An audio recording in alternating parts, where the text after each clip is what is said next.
pop on here just to show I'm doing okay. I'm really stable, and I'm trying to explain how to read Google Maps when you're trying to find human traffickers. Because over the last few years, when I'm spiraling in my schizophrenia, I will post a bunch of screenshots because I'm trying to get them to Neo. Who's Neo? Neo's Jesse. It's not some great mystery. Now, Jesse doesn't really look or investigate them like I think that he does, but he's into the conspiracy world like I am. So when stuff is breaking open in the conspiracy world, I tend to just want to let Jesse know the things that I got going on because when I had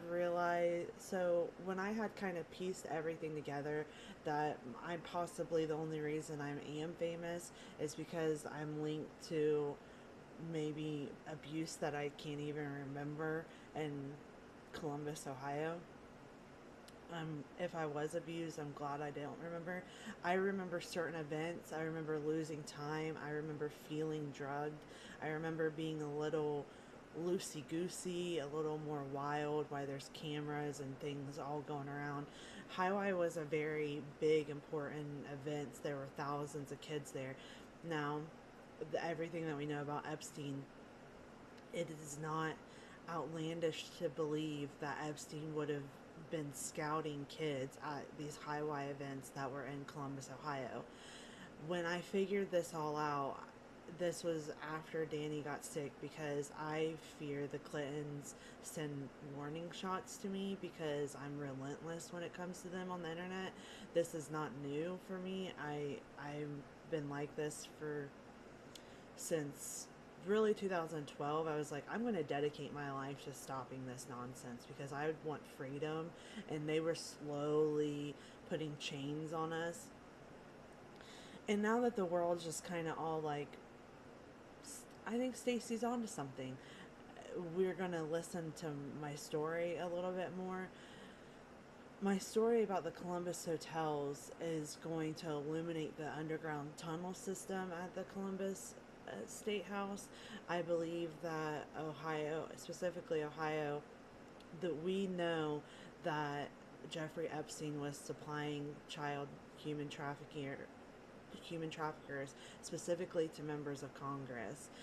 I was I was 13 when I first went to the state house, and I felt like I was tagged and watched. I feel like that's what I feel like. Now, being feeling like being watched is my schizophrenia. That's what I would want to tell therapy. So I know that maybe I'm not, because people, when I tell people, people go, Stacy, they literally, and they make the same face. They go, Stacy, why are you so important that the Clintons care about you? And I'm like, do you got an hour? Because it's going to take some time, and don't discredit my human experience. You weren't there. I just met you a couple days ago. And so when people do that, when I tell people about my fears of Hillary Clinton and it gets discredited because they don't know my system of abuse, we were very young when abuse started in Hillsborough. Then when I got into Highway, it felt like my abuse got my who was looking at us became bigger people that you don't name names or mention, or you don't even know how. Like, it's just some old creepy guy. That's how I would say it as a kid. I don't know. It's just some old creepy guy. Just get away from me. Like, I was very much like, ew, back up. But not everyone escaped that level. Not everyone escaped abuse. And back in the day, it was easy to get drugged. People were getting drugged constantly. And now everything that we know about the Epstein files, it's not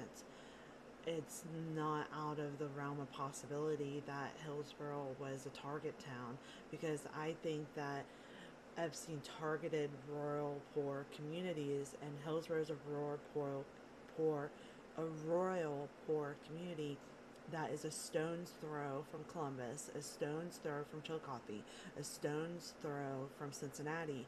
So we're right in this hub, and we're a drive-through town. I think they put eyes on us and watched us because people just kind of disappeared. I can't find anybody. I've been writing this story for 5 years, and I've been looking for people. I can't find my friends. I don't know where they are. And the friends that are still around often live in Columbus. They're off of Facebook. They're hiding. They've experienced weird, strange things that involve human traffickers. And I think it all stems from being so young in this big fishbowl that was this highway club.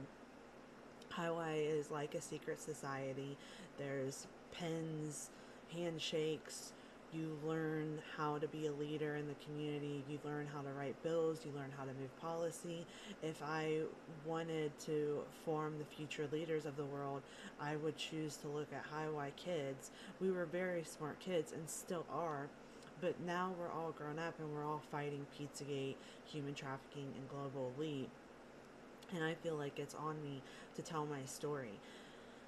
My abuse was mostly the images of us that I grow up, and I'm like, I don't want people to have those images of me, but they're out there. Now I think they went into a database. I think that they've gained access and stuff. Now that's likely my schizophrenia. Now, Danny's Deli, that is up in Columbus, that is this walking distance from the hotels that I was stayed at that were paid for by a sponsor named Charlie. A guy named Charlie is still over the youth and government from my research today, because I thought youth and government had shut down, but I'm pretty sure that it did. I'll have to look into it more. Youth in Government is a great program. Highway is a great program, and but I think that bad people like Epstein, like people in Congress and government, used it, targeted kids in there, and now those kids have grown up and have stories of abuse. Um, and again, my abuse, I can't remember. I just lose track of time. I go into hotel rooms, I can't remember what happened. And then I go into hotel rooms and I do remember what happened, and I worry that there was cameras in there watching what happened. That's my big fear, that there's footage, and I think that kind of thing still goes on today.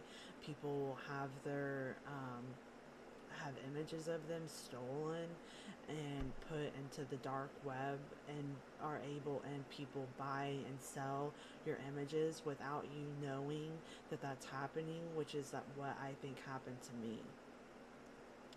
When I got famous in 2020, I felt like the only reason I was famous was because I was already famous.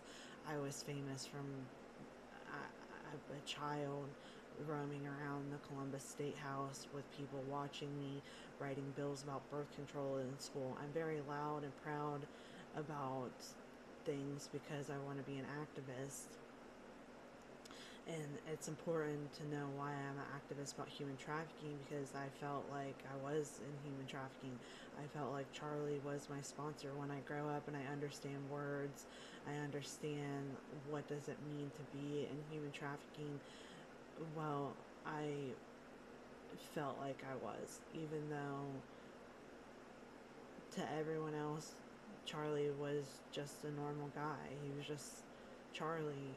But to me, without Charlie, I wouldn't have experiences, and that's how we stayed. If and when I got old enough to understand, like, I didn't want, the only way that I could go to these events was to be as some creepy guy, some creepy old guy paying for my stuff. That's how I would have said it as a kid, just some creepy old guy. It's just, the older I got, the more it was developing into something that was, it was slow grooming from 13 to 16. So by the time I got to of age, it I felt like I felt like if I was getting drugged, I felt really, this time at the Columbus Hotel, where I felt like that something bad happened to me. Then I would go out to Cave Lake. Usually my friends would come, but they would leave. I would stay. I always stayed. I trusted Charlie. Charlie was my good buddy. I'm friends with everyone and I'm nice to everyone. But as I got older, retelling the story for my books and thinking about like what would mom think of this dynamic, and it just put a lot of perspective on it. Then when I understood my fame, then I connected it. I said, you know, what if Charlie was supplying these images, taking these pictures, and the global elite was getting a hold of them because we were so close to the Columbus State House. Now that we're all older and of age, I think that other kids that were there would be like, I kind of think you're right. And that's why I'm telling my story in the way that I am. Thank you.